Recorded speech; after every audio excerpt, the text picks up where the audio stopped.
We can move down to one of the lower sections. I promise that we don't fight hard. Move down to one of the lower sections, please, ladies and gentlemen. Thank you. Now you got your seat warm. Thank you.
right, good afternoon, everybody. I'm Major Char. I'm the Race Course Operations Officer for the Marathon. We're going to do some all-hands training. I have a voice, but we were trying to record it. So, Race Course Operations Officer, we're going to give you your all-hands training. As you know, that's loads of fun. We're going to try to make it as entertaining and informative as possible. So please, it's about an hour and a half long. I'll try to make it a little bit shorter. In there's a couple videos. But here's what we're going over today. Comms track, so how do you know what to say and to whom and how to say it? We'll talk about force protection, OPSEC, combat honor, legal, and then I will do the last 3 bullets. It's about 15 to 20 minutes for the last 3 bullets, but it's the most important. That's where you show up, when to show up, and who you're talking to, and what you're doing on race day. It's also a holistic picture of what the marathon is. So without further ado, yeah, sure. This one maybe working instead of now. Dead battery.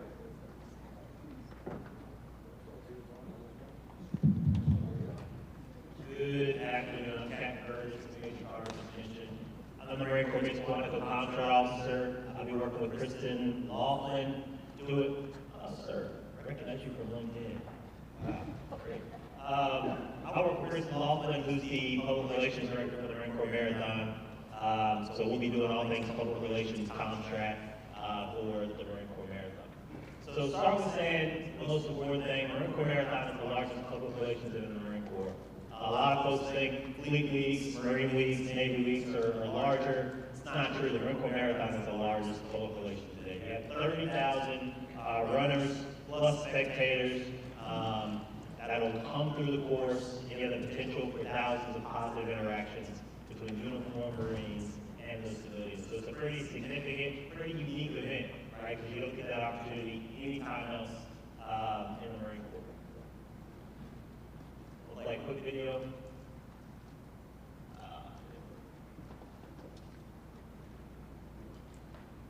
Alright, video's not working. So the video basically just tells you who we communicate to and what we communicate, right? So the Marine Corps Marathon is dubbed the People's Marathon.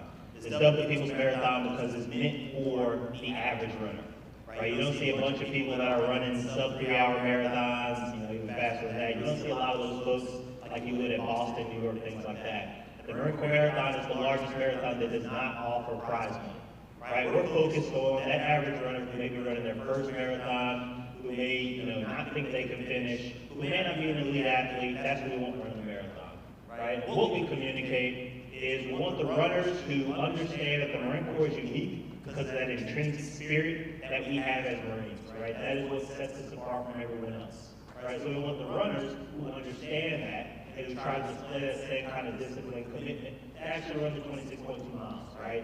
The whole tagline is it takes discipline and commitment to run 26.2 miles in the same way they show that discipline and commitment. We as Marines show that on a day in and day out basis, right?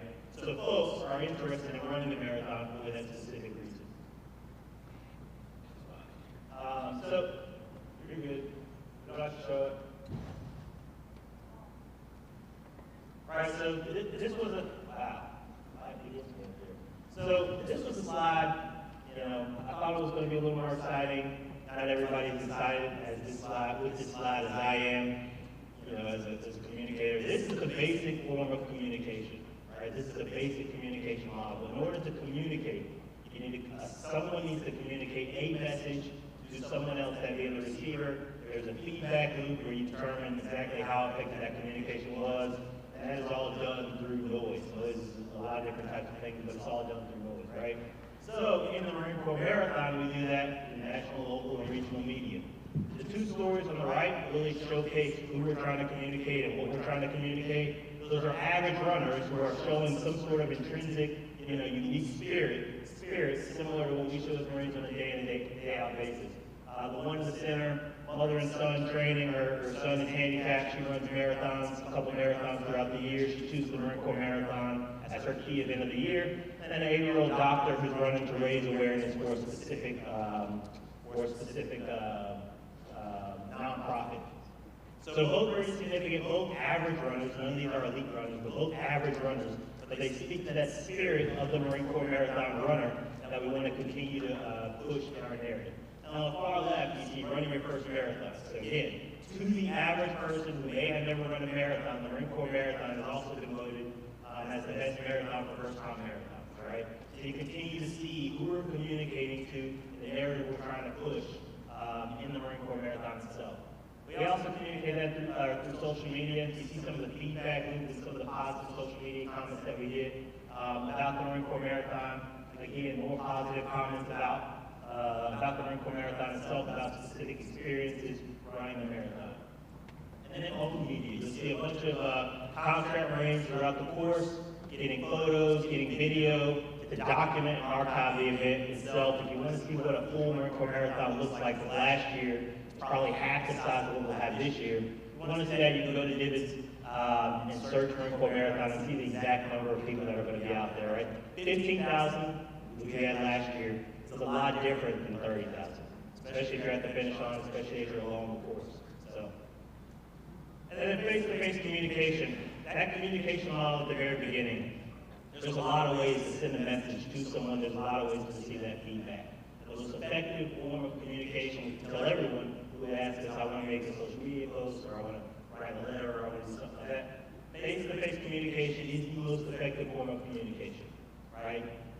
Like I'm doing right now, that's the most effective form of communication to push that narrative, to continue to showcase the Marine Corps in a positive light. And you have that opportunity at the Marine Corps Marathon. Again, 30,000 runners will be running past you, whatever food station or water point you're at, maybe a little less than 30,000 because some won't make it. But 30,000, close to 30,000 runners will run past you. That is a chance for a positive interaction. And that positive interaction doesn't need to be, 5 minutes long, 10 minutes long. It can be as simple as an encouraging word as that runner is coming along, right? Those things are significant. Those things play a significant role in the narrative we're trying to push as a Marine Corps. Again, running a marathon is a life-changing event, right? A lot of people may not have thought they could ever even be in a position to run a marathon. A lot of people don't think they're going to make it to the finish line. And when they do, it's significant for them, right? They choose to run this significant event with the Marines. What makes the Marine Corps Marathon unique, aside from the no cash prizes, aside from running in the nation's capital, is the Marine Corps part. Right? There's hundreds of marathons that people can run for much cheaper prices, but people pay to run the Marine Corps Marathon because they want to run with the Marines. They want you all, uniformed service members, with them as they cross the finish line. Right? They want you encouraging them to the finish line. They want you at the start line. Right?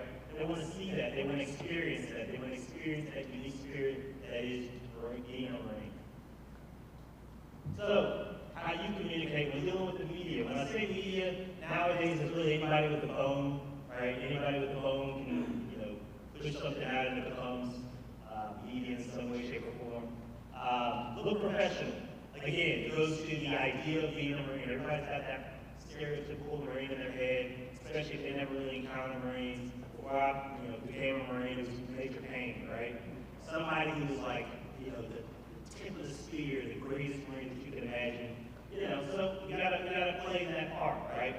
You run your sleeves down, so there's really not an excuse for that. To have a not so great sleep, not everybody can go to sleep. But you need to look professional. It's important, right? Because you're upholding that ideal Marine that those folks have in their minds before they come out to the Marine Corps Marathon. No basic race facts. The general assumption, which is a good one, is that the uniformed Marine knows something about the Marine Corps Marathon. Right? So basic race facts. Where the start line is, where the finish line is, approximately how many runners are there, where the nearest food and water stations are closest to yours. Like those basic things are things that you should know because people will come up to you, not just runners, but supporters of runners, people cheering runners on, will come to you asking you questions. Don't speculate and don't be afraid to say you don't know. Again, don't lie, right? You see my contact info later on in the brief. There's no need to lie. If you have a question, if you don't know anything, just point in my direction, point in Chris McLaughlin's direction, and we'll get the answer. If you've done that, you've done the right thing. Don't use military talk. Again, nobody knows anything about the Marine Corps. Nobody knows MOS, nobody knows Security Battalion, nobody knows TCON, nobody knows NIGRIC, nobody knows NRA, nobody knows the rank structure, right? You are whatever they have seen on TV, whatever they have experienced in the past, you are that Marine in their eyes. Right, which is significant, right? Because the Marines on TV and movies are portrayed in a positive light. But yeah, you are that Marine, so there's no reason to kind of try to go into the military jargon and explain who you are, right? You're just a Marine. That's the most important piece. You represent the Marine Corps, display our institutional values. Again, those interactions, however brief, are significant, right? There's an element of recruiting in there. There's an element of maintaining the perception of the Marine Corps in there. You may think it's small and insignificant, but those positive interactions matter. Those positive interactions matter much more when they're compounded because thousands of people are having those positive interactions, right? We want people to walk away from the Marine Corps Marathon with a positive story to tell. Whether or not they finish the race, they still have a positive story to tell about the Marines that supported the race. And we're talking about the impact, right? Again, life-changing event. Charles is not here, but there are people that have run the Marine Corps Marathon and it's changed their life in such a significant way that they decided to work for the Marine Corps Marathon staff, right? There are people that run the Marine Corps Marathon and change their life in a significant way. They turn their life around, and now they're running War marathons, right? There's people that run the Marine Corps Marathon and join the Marine Corps later on. There's a lot of positive stories that show the significance of the Marine Corps Marathon. And again, this is a great example. The runner on the left had just finished the marathon. She was so tired, so fatigued, that she could not physically bend down and untie her shoes. The Lance Corporal on the right, even though his job is not shoe untie her, decides to get down on his knee and untie her shoe, right? I'm not saying everybody's got to get down on their knees and watch the feet of the runners as they come across the finish line, but that is a significant moment in that woman's life. She's going to take that with her wherever her hometown is, wherever she goes back to, she's going to take that, and that has now shaped her perception of the Marine Corps. Just that simple act by that Lance Corporal, which takes 30 seconds, luckily we were able to catch it on camera, which takes 30 seconds, is significant to her, and it's going to impact her and her perception of the Marine Corps the rest of her life. You have that opportunity to do that 10 times over, right? I'm not saying everybody's got to go out of the way to do something significant like that, but even as simple as cheering someone on to the finish line, telling someone they can do it, when they don't think they can, because if you're ever running 22 miles, there comes a point where you don't think you are going to finish. But encouraging that runner to the end is significant for them. Again, life-changing moment. Why you propose at the end of a marathon, I don't get it. But this gentleman, months before the proposal, thought, I am going to propose at the end of the Marine Corps Marathon, right? He thought it was that significant. I don't know if she said yes, but let's assume she did. Let's assume it was happily ever after, right? But yes, it is a significant moment. Again, you're helping people across the finish line. You're helping encourage people to the end of the race, right? This is an older gentleman. You'll see a lot of those folks there who are just doing this as a bucket list item, right? But you're still encouraging those folks. You're still pushing them to the finish line. You're still having those positive interactions. Every interaction you have with someone should be positive. And you never know who's going to run. You never know who's going to run the race, right? Everyone should know who this is, but you never know who's going to be out there. So we talk about being professional. We talk about looking professional. We talk about knowing basic race facts. You never know who's going to come to you and ask you some questions, right? So those could be very important people. Those could be people of impact. So you never know. So you need to ensure that you're maintaining that professionalism. Ensure that you're understanding the basics of your job, basics of the race. You can see a security detail in the background dying. I can't imagine you're totally running a marathon, even though you don't feel like it. That's right. I have the gold chain on. It's nice. So again, that's the team. Myself and Bristol Laughlin, doing all the media surrounding the marathon, doing all the internal and external communication surrounding the marathon, with a few county volunteers and a few county public information officers. And again, that's my number. Everybody should take a photo of my number so you have it on hand, right? Your worst case scenario, if someone approaches you and bombards you with questions, you at least have my phone number, you at least have Kristen's number, where you can push them to our direction. If you've done that, again, you've done the right thing. And then lastly, the Marine Corps Marathon app, which is now live, right? The app gives you a lot of those basic race facts that I talked about earlier. It gives you the race course itself, it gives you, where different aid stations and water points are. That helps you with the basic race facts. So be sure to download the Marine Corps Marathon app. That also lets you track runners through the Marine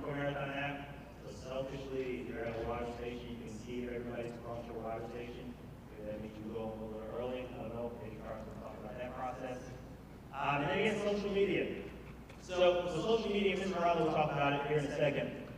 We don't want you posting things prior to the event being finished, right? We don't want you getting on the bus, giving away troop movements, saying, oh, I gotta get up to 02, this sucks, hashtag Marine Corps Marathon, right? Because one, that doesn't push your narrative. But two, we want you to have this positive experience, right? You're good to take pictures, you're good to get the hashtag, text those photos to us during the race, or before the race as you're prepping, text those photos to us so we can push them out appropriately. Or afterwards, you're free to post what you need to post, as long as it's positive, about the Marine Corps Marathon, about your Marine Corps Marathon experience. That's all I have. Do I have any questions? All right, thank you.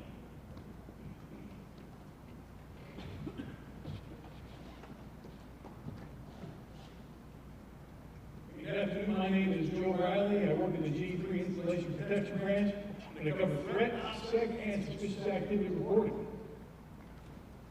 So before every big event, Super Bowl, State of the Union, concerts, marathons, the jurisdiction does a threat assessment. Okay, and the headquarters Marine Corps Threat Fusion Cell did a threat assessment specifically for the marathon, and has determined terror levels are high, crime rates are high, and the amount of suspicious activity reporting in and around DC and Arlington is high. They've also said there's no specific critical threat, there's no targeted activity directly towards the marathon. Okay, they know of no terror plot. However,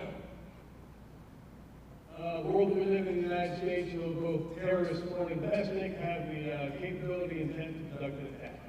Okay, and how are they going to do this? It's going to be lone persons, small groups that have been radicalized by some kind of ideology. And that's basically broken into two groups: domestic violent extremists and homegrown violent extremists, which we're going to talk about. Every threat assessment that you see, that I've ever read, and I get a lot of them, I was at the Chicago Marathon a couple of weeks ago. Number one threat, domestic violent extremists, homegrown violent extremists. And it's across the United States. So the most dangerous threat to the marathon would put this many people in one place is an IED. Okay, but with an IED, you got to have the knowledge how to put together the materials, the money, a place to do it. You got to get it from point A to point B, pass a lot of checkpoints. So while it's the most dangerous, it's not the most likely. The most likely is your domestic and homegrown violent extremists.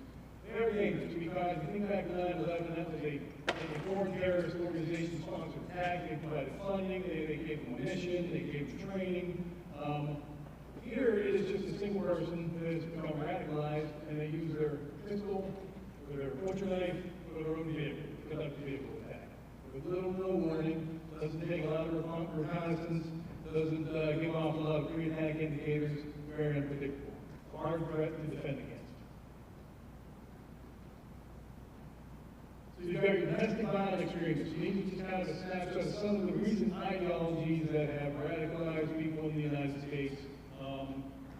And you got your anarchists, militias, citizens, your racially motivated violent extremists, abortion was real big, you know, when the Supreme Court overturned Roe versus Wade. Involuntary celibate, which is kind of very strange. This is a domestic terror group that they feel that society has denied them the ability to have a romantic relationship. So they conduct attacks against the opposite sex. It's the thing, believe it or not. Conspiracy, that's your kind of election, your QAnon, your 5G cellular conspiracies.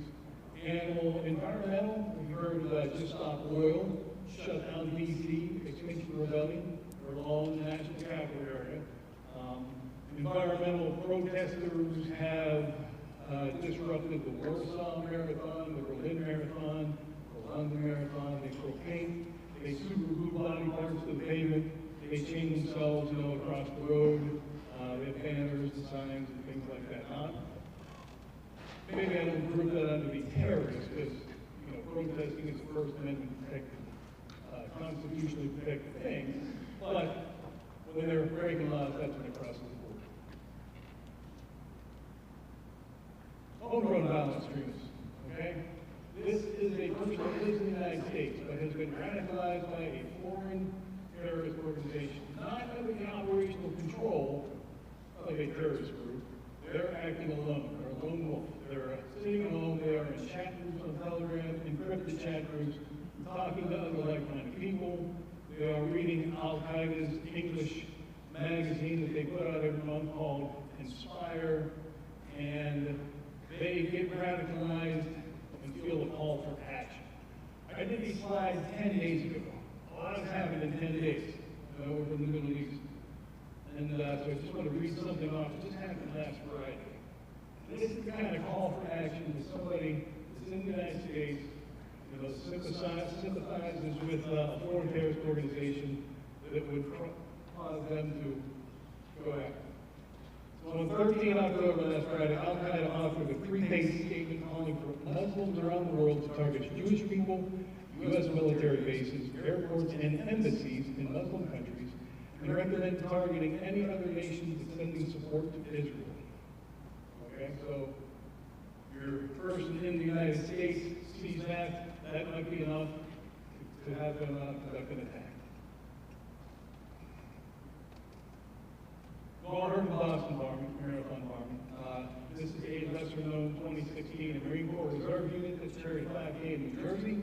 Homegrown violent extremist puts together an IED, places it in a trash can, and has it set to go off to the amount of the most amount of runners would be in front of it, based on the start time of the race. You can see that it did go off. However, the race was delayed, so nobody was in front of it, so there were no injuries, very luckily. We had also placed some IEDs in Manhattan and around some recruiting stations in New York. He's got life in federal prison. That is a homegrown violent extremist. Lived in New Jersey, radicalized in the United States online. Criminal threat. Okay, we're going to D.C., right? D.C., Arlington. Obviously, there is a higher criminal threat than down here in Stafford or maybe a lot of your hometowns. Even though it's a marathon, the headquarters Marine Corps Threat Fusion Cell said, the crime's not going to increase just because of this marathon. It's not targeted. Things like this happen in D.C. literally every weekend. Races, festivals, concerts, you name it, sporting events. But you are in a very high crime area. The far left bar graph is D.C. The middle is Virginia. The far right is the United States. You can see the crime rates are much higher in Washington, D.C. The three you got to watch out for: the highest are theft, assault, and vehicle theft. Your car's broken into or your car's stolen. Since you're riding a bus, that's a good thing. And your car's not going to get broken into. You can't let your purse stolen. Just don't be a victim. Use the buddy system. And don't go wandering off into the corners of D.C. where it could get a lot worse. Suspicious activity reporting. Put out 1 million CCTV cameras. All right? Over 2,000 Marines supporting this race. Your ability to think critically is far superior to any security camera. And the threat with violent extremists is they don't do a lot of, pre-attack things. So you may see that one thing, one and only thing that's going to happen before an attack. You've got to let people know. And when you see it, the time to figure out who to call is when it's happening right in front of you. You should have that information on you. If you're in charge of Marines or if you're not in charge of Marines, make sure you have the information. Make sure you have the OIC's phone number if they're not co-located with you. Make sure you have the race operations force information. One thing on this, I have 911 last. This is why. Normally, in day-to-day stuff, you call 911 first. That's how you get help. But for this race, the Marine Corps Marathon staff has assembled hundreds and hundreds of police officers, fire, EMS, tactical teams, SWAT, snipers, you name it. And they're only supporting the marathon. They're not available to go out on any call in D.C. So if you call 911, you're going to get a dispatch center in D.C. and you're going to report this. And they're going to send somebody that's not associated with the race. And there's going to be a time delay, and they're not going to have situational awareness. If you report it to your OIC or the race operations force, in the U5 command post, they have all the law enforcement supervisors from like 8 different jurisdictions: D.C., Park Police, Metro PD, Capitol Police, HIPAA. And they're all sitting there. And that police lieutenant will be able to say, okay, water point 9, we got suspicious activity. That's Arlington County PD. Arlington County PD, we can have a water point 9. I got Officer Smith. Gets on the radio, calls, literally within a minute. That's why 911's last, and using the race operations force is your first course of action for reporting stuff like that. This is just the stuff you learn in your annual anti-terrorism training, you know, the obvious stuff. You know, you haul the parts next to the perimeter and you see people running out as it's still running. You know, the boxes that have wires, improper postage, people that have inappropriate clothing based off the weather. You know, if it's unusually hot, 8 degrees, and somebody in a big trench coat and, you know, a couple of coats on underneath, that sticks out. This is the obvious stuff. And then you kind of go to a little bit of the less obvious stuff, which we're also going to cover in Combat Hunter. And this is, you know, like the last month. You look at the atmospherics of the crowd. People are happy, you know, they're on their cell phones, they're taking pictures, they're cheering, they're focused on the race. But you see one person that has no interest in the race. There's a lot of police officers out there, okay? And every time a police officer gets near, the person walks the other way. It just isn't acting like the rest of the crowd, and it kind of sticks out. That's a little bit of the Combat Hunter stuff. When you're out there and you see something, hundreds and hundreds of police officers. There's very good likelihood that there will be a police officer within your field of vision, wherever you're at. That's always your first option for reporting anything that's suspicious. Is the police officer that's very near you. And again, that's just kind of the calm flow chart. The nearest police officer, OIC, Race Operations Force, and 911 as a backup. And this is kind of the importance of see something, say something. This was very recently. This was in Haymarket where this happened. But a lady in Anne Arundel County, up by Annapolis, was on Instagram. I'm not sure of the relationship between the lady and the suspect, but she sees something she thinks is vaguely suspicious. And then there's pictures. Okay? She's reported at the Anne Arundel Police Department. They do their research, they run the background on the guy, and they say he was in Prince William County. So they forward that information to Prince William County. Prince William County goes to his house, he's not there.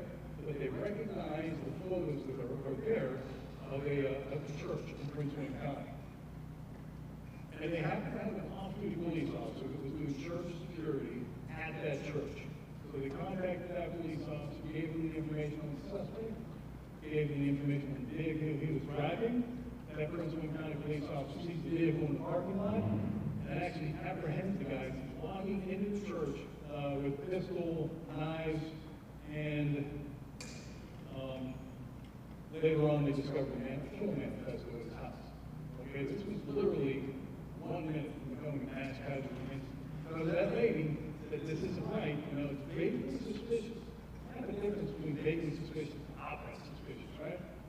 She didn't feel good about it, she reported it, and literally apprehended him walking into the church.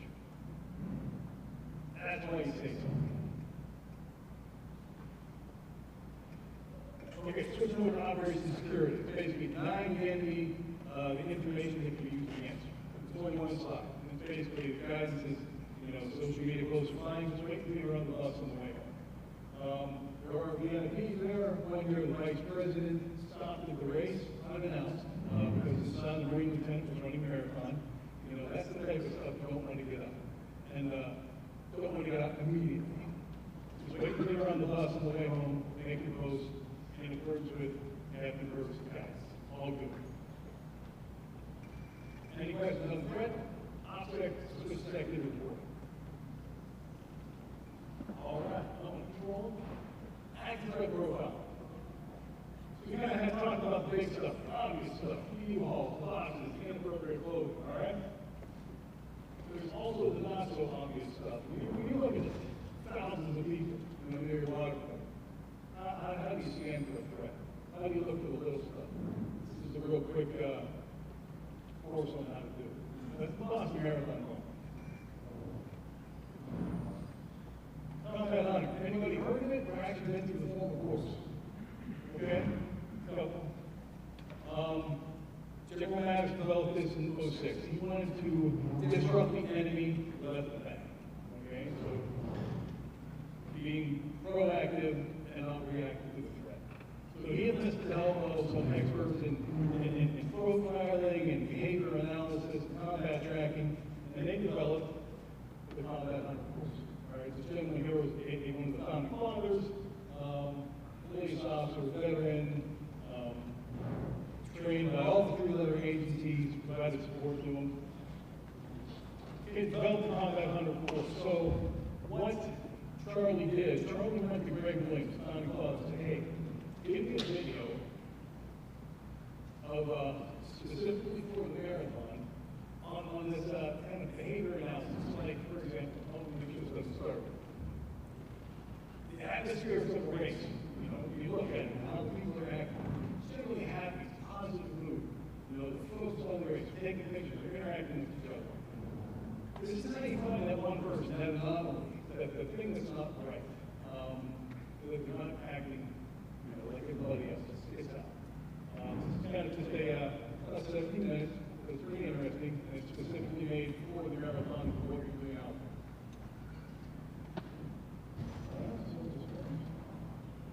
Hello everyone, my name is Brian, and on the call with me today is Greg, and we're from Arcadia Cognerati. And what we're going to be talking about today is a little bit of situational awareness during the Marine Corps Marathon. So I want to jump into some real quick introductions before we get started here. On the call we have Mr. Greg Williams. Greg is the president and founder of Arcadia Cognerati, and he is the creator of what's called HBP-RNA, Human Behavior Pattern Recognition and Analysis. Some of you may be familiar with that if you've ever attended a Marine Corps Combat Hunter program. Greg, you see him over there on the right, and on the bottom, he was the architect of the Marine Corps Combat Hunter program, and then again with the Army wanted their own version of that. They couldn't call it the Combat Hunter program, so they called it the Advanced Situational Awareness Training, right? So Greg, being the president and founder of Arcadia, wrote all of this material in there, and what we're going to be talking about today. So if you have a little bit of history of that, or been to that, some of this will help refresh your mind a little bit, but we also have a long tradition and history with the Marine Corps, including myself. Like I said, again, my name is Brian Marin, Senior Vice President of Operations for Arcadia Cognerati and former Marine sniper. I was stationed out on the West Coast with multiple deployments to Ramadi and all over the Al-Anbar, all over Iraq, and then other government projects for a long time in Afghanistan, and working with Greg for about the last 10 years or so. So you may have run into us before or seen us before in some type of training. But again, we have a long history with the Marine Corps and always appreciate, even recently, we were working with the Marine Corps unit and always appreciate being in front of a group of Marines. It's like old home week for us, and we love doing it. So what are we going to be talking about today? Look, if you want to know more about us, you can go ahead and follow us on social media. You can check out the Left of Greg podcast. We're not going to sit here and bore you with our resumes, but the idea is we did record a special episode with Mr. Charlie Har to kind of go over some of the things that we're going to talk about today, but in a longer form discussion format, and help you kind of get in the right headspace and prime you to be even better while you're working at the Marine Corps Marathon. So Greg, I will let you go ahead and kick us off with a little bit of predictive analysis. Yeah, and what I'd like everybody to do is jot down those things that you'd like to remember, so while you're working at the marathon this year, you can try it and see how well it works to define human behavior in the context of the marathon. So the first point being predictive analysis. Slide, please. Predictive analysis isn't looking into a crystal ball. It's not reading tarot cards. Those things are horrible. It's like UFOs and Yetis. What we want to do, however, slide, is take a look at it clinically and scientifically. If you were to go to watch a Vegas blackjack dealer on a single deck, the longer that you watched, the more in tune with that deck you would be, and you would be able to anticipate those cards that would be coming up next. Now, you wouldn't get the order right all the time, but you certainly would understand which cards were likely to come up and in which order that a person may play them to be a winner or a loser. Slide, please. So if I use that same logic, that means that I can anticipate where an attack might occur, and more importantly, anticipate those elements that would have to be present in attack. So for example, I have to bring the ambush to you or you to the ambush. It was the basics of Combat Hunter. Slide. In Combat Hunter, we had sniper attacks. So we had to figure out, is the sniper going to bring the bullet to you, or is he going to bring you into the kill zone? Now, that means that he can create the crime zone. Same thing with an IED in placer. Are they going to place the idea where they think that you're going to walk? Okay, or are they going to lure you into a place where they've already set it up? So as you're working the marathon, if you have that curious mind and start looking for those artifacts and evidence that support a reasonable conclusion, you can determine the most likely course of action that's going to occur next. Slide, please. And so with the Marine Corps Marathon, obviously it's a completely permissive environment, so different than, let's say, you being on a deployment or somewhere, but most likely the biggest things that are going to happen are some sore ankles, some hurt knees, some bruised egos, right? Maybe some dehydration issues. It's unlikely, right, that there's going to be some sort of catastrophic attack. But because of what it is and what it symbolizes, and it's a large gathering of people, obviously it can become a target for certain individuals, and it doesn't matter what that crime is, meaning a habitual area in general, which what a marathon is, and everyone's allowed to come up and watch it. They make great hunting grounds, and you got 26 miles of it on your course, and whether that's, something as catastrophic as a terrorist attack or something as low level as a pickpocket. The idea is it's just a great hunting ground for people who want to do bad things. So it obviously rises to the level of something we need to have enhanced security for.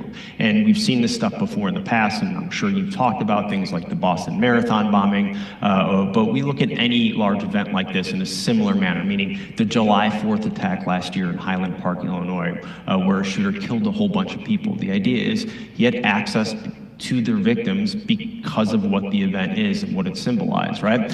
And it is, with your policies and procedures, I'm assuming you have this stuff built in, but just because there's an attack or something happening, right, it might just be the initial phase of that attack. It might just be the start of it, right? There might be something coming up next. So I have to always be anticipating what's likely going to occur next, given the set of circumstances that I'm in. Yeah, and we're not going to teach you what to look for because there's too many things out there, too many TTPs, but we can show you how to look. So we're going to go over a couple of universal signals that will help you determine from the thousands of people that you're watching which one or two people that you want to soft contact. Slide, please. So the first thing, there's 10,000 people for every mile of the route that you're going to be on. Vast, way too many people for you to attend to. So what you have to do is you have to think about some simple rules. Slide, please. Everybody's got a gun nowadays. And just a person firing the gun, heck, the beginning of the race is a cannon going off. So that sounds like an IED. So what we have to do is we have to focus pull what we're watching and see if it makes sense for the surrounding. Slide. And the first of those is that people are the same all over the world. So loud noises attract the attention of humans. Slide. So if there's loud noises in the crowd, people will react and respond to those loud noises. So here you see Afghanistan. Slide. And here you see 6,000 miles away in a favela, and all of those folks, slide please, and these kids in a classroom are doing the same thing. They're anticipating the loud noise based on material in their environment that they've seen before, and they associate with that loud noise. That's what you have to do. You have to look through and go, what are the atmospheres here? What are the people doing? And what does that have to do with what might happen next? Slide. Now, to help narrow that down, let me give you an example of explosives, okay? To build explosives, I need cooling and venting so the explosives don't blow early or they don't become too brittle that I can't transport them. But you know what? It's the self-same thing that I have to do to make methamphetamine. I have to have cooling and venting. If I want to make illegal bootleg liquor, I have to have cooling and venting. So that's one or two things in an environment I want to look for to make sense of that environment and determine if there might be danger. Slide, please. I have another one, double boiler. Double boiler, Mom used them all the time to melt chocolate. But you know who else uses it? Meth labs, somebody making homemade explosives. So a few things in my environment that are universal all over the world. So somebody in Germany making meth is going to use that same double boiler. Somebody in Saudi Arabia is going to use the same hydrogen peroxide to make their bombs. There is no difference. The bottles are the same. It looks, it feels, it smells the same. So once I learn a basic set of rules, I can apply them to a crowd or a situation anywhere. Slide, please. And the next kind of basic principle in understanding human behavior is that people teach you how to treat them, right? Meaning people demonstrate through their actions, through their behaviors and what they say and how they act within the context, what's important to them. They teach you how they want to be treated. And the way we look at it is all humans are constantly on transmit, just like this radio, right? We're all broadcasting on a certain frequency, right? So all I have to do is kind of tune my own internal radio, right, to the correct frequency so I can receive what you're transmitting. And we're always on transmit. People always want to get things off their chest. This is why social media works so well. Why? Because everyone gets to comment. Even if you have no knowledge or understanding of the topic, you get to have your say, right? You get to sound off about what's on your mind, right? Well, people are going to teach you that, and it's going to be the context of the situation, right? Not just the specific action. Meaning, there's a difference between how someone hugs someone at a funeral on the left, between how someone hugs someone arriving after a long trip away on the right, or coming home from a deployment. Even though it's the same behavior, given the context, you read the situation very differently because of everything that's happening. This is just intuitive skill set that I have to learn to recognize these things, right? Because then I'll be able to see them when they are out of place. And you know what? All people telegraph their actions. You can't not give away what you're going to do. And in fact, sometimes when you try to hide it, you stand out even more. Meaning the idea is I can identify pre-attack indicators. I can identify and look for things of someone telegraphing their intentions. So if I look at the left, right, whether you play soccer or hockey, if I'm staring at the ball or the puck, right, I'm going to be behind the curve, right? I have to look at who? Well, I got to look at the opponent. I got to look at the way they're doing, the way they move their hips and their shoulders, because that's going to tell me what they're going to do. It's the same thing with the random mugging or jumping on the street on the right? People will telegraph those actions. They're small physiological indicators and things that you have to do before you wind up and hit someone, right? It can't just come out of thin air. The idea, if I think about this, is what is this person telegraphing, right? What are they showing? And the idea is that most people want to have their say, not their way. Most people do want to talk about what's on their mind, and it's going to tell you what's important to them. And we, especially in the United States, get to do that, right? People want to complain to the manager. They want to bring up something that's on their mind, right? And we have rights for that, and that's fine, that's great, right? What I'm trying to determine is does this person want their say, or do they want their say and their way? Yeah, and that means, are they acting up or are they acting out? If somebody's acting up, that's okay. Yeah, words hurt, slide please, but you know what? Words are just words, and people want to vent. So you see this gentleman on the left, he wants a vent. But it's different when that person then stands up, demonstrates intent by grabbing a chair or moving close to you, balling up their fist, and now is interacting with their environment. Those atmospherics don't go, and they certainly won't go at the marathon. So if you can use your predictive analysis to see those artifacts and evidence, those cues that would leave a reasonable person to believe that those things are about to happen, you can intervene sooner. You can predict that activity, and you can tell somebody about it. You can intervene by doing a soft contact. Slide, please. And one of the ways that we use, no matter what environment we're in, is demonstrating mission focus.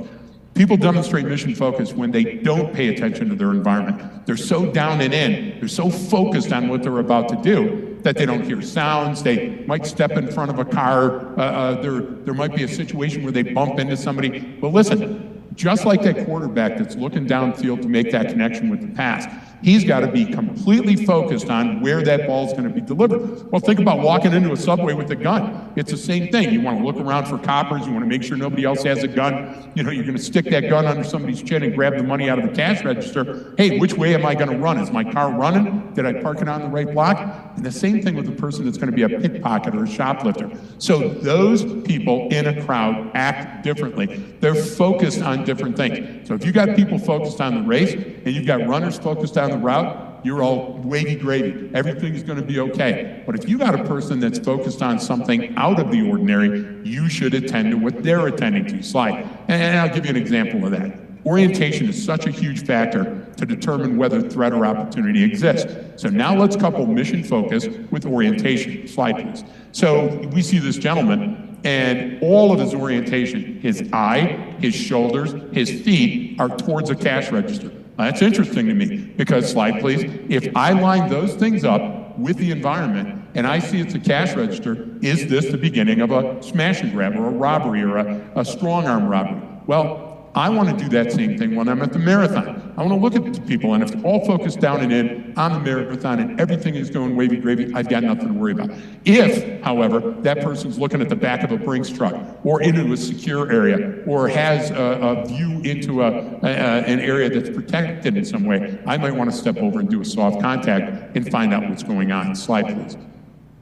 So what is an anomaly, right? Well, that's obviously going to be dependent on the situation, but it's something that deviates from what is standard, normal, or expected, right? It's something that either is there that shouldn't be there or that's missing that should be there. So those anomalies are what's going to capture my attention and that I have to investigate. And I want to think very simply first. So if I look at that photo right in the middle, there's a thing of coconut water, right, put up right in front of where all the coffee is. Well, that's an anomaly. That doesn't fit there. Same thing with the popcorn kernels on the left in front of the different chocolates, right? Or the group of items over here on the right in front of where the water's stacked up. Now, the idea is there may be nothing nefarious about it, but the point is it doesn't fit in the situation, and there's a reason that it's there. So whether there's the reason the person just took it out of their cart because they weren't gonna, decided they didn't want to buy it, or you know what, they had their arms full and realized, okay, I have to buy a bunch more stuff than I thought I was going to, so they set their stuff down to go grab a cart. There's a reason that it's there, and identifying those anomalies is the first step in seeing those pre-event or pre-attack indicators, right? In seeing and conducting predictive analysis, I have to identify these things. Yeah, and almost none of the anomalies that are going to come up, and you got to investigate every one of them, almost none of them are going to lead to a criminal act or a terrorist act. Almost every one of them is going to have an explanation that'll work out for you, but you got to contact them to find out. That's like an incongruent signal. Something that's out of place, it's incompatible. And we talked about this earlier. It's like, remember that combat hunter message? I got to bring you to the bomb or the bomb to you. So when I see something, a vehicle parked unoccupied running along the parade route, that's interesting to me. I got to figure out what that means. Now, again, the anomalous behavior here, the incongruent signal, maybe somebody that's late with the delivery and they just have to run in. But that behavior alone needs to be investigated. Slide, please. I have to pay attention to something like at the Manchester Arena where Salman Abedi is walking around talking on his cell phone with the biggest piece of blue luggage I've ever seen, and then stops just before the concert, takes out this huge backpack and works his way into the concert where he kills a bunch of the people gathered to listen to Ariana Grande. These are speaking to me. They're saying, this doesn't fit. I need to go talk to that person. And nobody did. So you, just by doing a soft contact, can prevent a dangerous incident from occurring. Slide, please. So I got to put all that together. And so it's a very, very simple algorithm on how to actually conduct predictive analysis and how to do really good observation. It's just baseline plus anomaly equals decision. So if I remember B plus A equals D, right, it helps me understand the situation better. And what those anomalies are going to be dependent on the situation, and what the decision is going to be, that's dependent on what your role is there. We can't give you every decision and say, here's every single anomaly and here's what you do when you see them. This is just not how it works, right? And so I have to boil that down to what my policies and procedures are. Maybe, you know what, I've seen enough, we need to fight right now until we can get safety, or there's something happening, or you know what, I need to go get some more help, or 99 of 100 times it's report, right? But what am I supposed to say and who am I supposed to say it to? That's the idea. So we say it's the only good time to be bad, right? Baseline plus anomaly equals decision. And in the past, my decisions were simple, right? It was kill, capture, contact, right? Do I have enough to kill this person right now? No. Well, can I capture them? Well, no. I can at least go up and do a contact.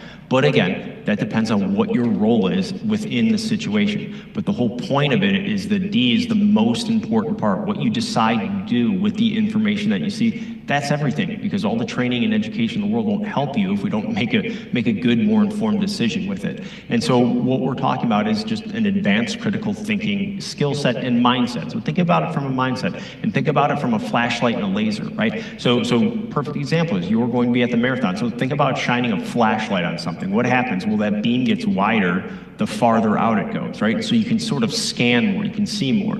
But I get laser focused on just one person, one event, one vehicle, one anomaly, one thing, right? And use the same skill set. I mean, I don't need to learn something new. Okay, now that we identified it, what do I do? No, it's the same thing. And I can take that laser and I can turn around, I can point it at myself, right? I can say, you know what, I could do the Taylor Swift and say, hey, it's me, I'm the problem, it's me. Or I can look at my own teammates that way and do the same thing. Hey, you know what, Greg Greg is actually kind of not handling this situation very well. Why don't we go help him out, because he's the one that's escalating this situation needlessly. So that's the idea behind it, right? And so how do I do this? Well, establishing a baseline is everything you know going into that event before you even get there, right? What should I expect to see at a marathon? So those of you who have worked it before know, right? You've got some folks on your staff that do this every single year that can help out and go, well, here's some things that we usually typically see. Here's when things go wrong. Here's what we've seen go really well. Here's what we've seen go poorly. That informing of the baseline, that's everything. All right, so I want to think about observation. I want to know what's clinically normal. I want to know everything that should and shouldn't be here normally in this situation, because all of my observations are going to be based on that. And those are those anomalies that I'm looking for. So the anomalies are things that rise above or below that baseline, meaning something that's above the baseline is something's here that shouldn't be here, right? Why is this person here at this time? That doesn't make sense to me. Or you know what? Something that's missing that should be here. Hey, there should be another vehicle here. Hey, there should be a gate here to block off this access, but there isn't. That's odd to me. Those are those anomalies, right? And the idea is that's what I'm trying to identify, because anyone with any type of nefarious intent loves to hide in little seams and gaps. Well, I can cover those seams and gaps just with observations, especially when I'm looking at a crowd, because every crowd, whether it's happy or sad or whatever, it has its own baseline. It has its own normal within that given context. So even if people are upset, it's going to have that baseline. I should expect to see other people upset. I should expect to see other people yelling and screaming. So why is it that this gentleman all the way in the back, he's incongruent, right? He's got that mission focus that Greg was talking about. His orientation is different than everyone else in the scene. He's giving off classic anger cues, right? These demonstrations of intent, because his behavior is disassociated to that of the crowd. It's incongruent when measured against the context of the situation. So out of all the people standing here yelling and screaming and upset, there's the one guy back here that I need to focus my resources on, that I may need to contact, that I may need to go detain for whatever the situation is, right?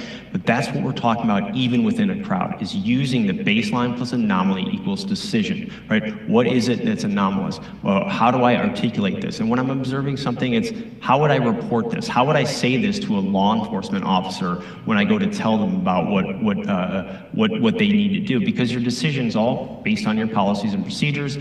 You've got a whole bunch of other stuff that I know you have to learn about that and what you can and can't do. And that's the idea, because you have two basic choices in working at this marathon. I can conduct like a soft contact. I can go up and say hello to someone, or I can notify, whether it's local police or whatever my rules and procedures say that I have to go identify, right? I want to be able to articulate clearly what the incongruent behavior was, so that person that I'm notifying that has to go deal with it, one, they take it seriously, and two, they have a better understanding of why I'm coming and reporting them this information, right? Because it's not necessarily the observation, it's the significance of that observation. What did it mean to you, right? So I can tell that to Greg when I go report to him, so now he understands why that was important to me.